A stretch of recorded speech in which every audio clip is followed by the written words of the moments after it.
అసలు 3 రోజుల్లో ఓ 2 సంవత్సరాల్లో కానీ కాంట్రాక్ట్లు దాన్ని ప్రతిసారి రద్దు చేసుకుంటూ వచ్చిర్రు, దాంట్లో అమెండ్మెంట్స్ తీసుకొని వచ్చిర్రు. కానీ కేవలం 3 రోజుల్లో దేశం మొత్తం డెలిగేషన్లను పంపించి మార్చ్ 1, 2, 3న మీరు కోట్ల రూపాయల కాంట్రాక్ట్ను ఒక కంపెనీకి ఇచ్చేసారు వితౌట్ టెండర్. మరి ఈ 3 రోజుల్లో అధికారులు, ఆర్టీసీ తెలంగాణ ప్రభుత్వం అధికారులు ఏ రాష్ట్రాలకు వెళ్ళిండ్రు, ఏ రాష్ట్ర ప్రభుత్వాల అధికారులను కలిసిండ్రు, ఏం రిపోర్ట్లు ఇచ్చిండ్రు అని దాని డీటెయిల్స్ అడుగుతూ ఆర్టీఐ పెడితే దాని మీద సమాధానం వచ్చింది. ఇది ఎన్వలప్తో సహా చూపెడుతున్నా, ఎందుకంటే మళ్ళీ రేవంత్ రెడ్డి గారు ఇదేదో మేము క్రియేట్ చేసినామని చెప్తారు తప్పించుకోవడానికి. స్టాంప్ కూడా ఉన్నది నేతాజీ సుభాష్ చంద్రబోస్ గారిది. ఆర్టీసీ వాళ్ళ రిప్లై మేము ఇచ్చిన దాని విషయం మీద మేము వచ్చి మాకు ఆ డాక్యుమెంట్స్ చూపెట్టండి, బీఆర్ఎస్ బృందం వస్తుంది అని అంటే office of the vice chairman and MD, RTC VC and MD నుంచి వచ్చిన reply, the requested information does not fall within my jurisdiction. Bus Bhavan, ఇక్కడ పబ్లిక్ ఇన్ఫర్మేషన్ ఆఫీసర్ స్టాంప్ కూడా ఉన్నది, సంతకం కూడా ఉన్నది. ఇవాళకి 10 రోజులు మేము సమాచారం అడిగి దీని మీద ఇది మా జ్యూరిస్డిక్షన్లో రాదు అని చెప్తారు.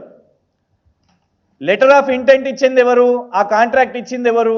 ఇగోండి ఆఫీస్ ఆఫ్ ఎండి. మీడియాకు ఇంత పెద్ద 4 పేజీల వివరణ ఇచ్చింది ఎవరు? Office of MD. ఇందులో చివరి పేజీలో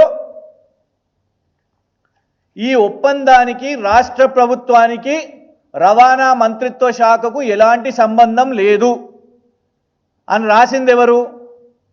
వీళ్ళదే. మళ్ళా ఇదే ఆఫీస్ ఆఫ్ ఎండి. ఇటు పొన్నం ప్రభాకర్ గారి శాఖకు సంబంధం లేదంట, రవాణా శాఖకు సంబంధం లేదంట, రాష్ట్ర ప్రభుత్వానికి సంబంధం లేదంట, ఇటు ఆర్టీసీకి కూడా సంబంధం లేదంట. మరి ఎవరికి సంబంధం ఉన్నది? నకిలీ మద్యం తీసుకొని వస్తారు, జూపల్లి కృష్ణారావు గారికి సంబంధం లేదంటారు.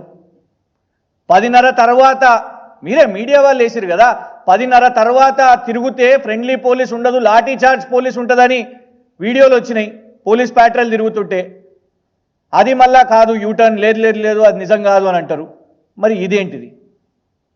కోట్ల కాంట్రాక్ట్ అండి ఇది. దీని పేరు మీద మీరే లెటర్లో ఏమని ఉచిత టికెట్లు, మహాలక్ష్మి స్కీమ్, దాన్ని అడ్డం పెట్టుకొని స్కామ్ చేస్తున్నారా, ఫ్రాడ్ చేస్తున్నారా?